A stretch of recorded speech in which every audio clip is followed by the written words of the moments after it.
একটি দুর্ঘটনা সারা জীবনের কান্না। নাটোর বগুড়া মহাসড়কের জামাদার পুকুর তেল পাম্পের সামনে কি অদ্ভুত একটা দুর্ঘটনা ঘটে গেল।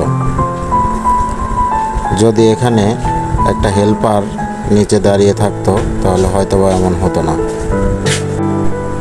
সামান্য একটি ভুলের জন্য ঝরে চলে গেল একটি প্রাণ।